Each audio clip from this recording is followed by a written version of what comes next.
Gandang gabi mga kabote. Ito po kami ngayon sa Maynila. Uwi po ako ng Bicol. Susunduin ko po ang aking mga apo. Kasalukuyan po ako nasa bus pauwing Bicol.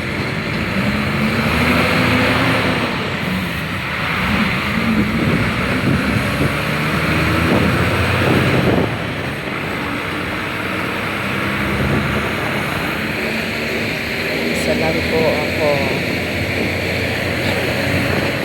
nasusundo sa aking mga apo sa Bicol para iuwi ng naik Cavite.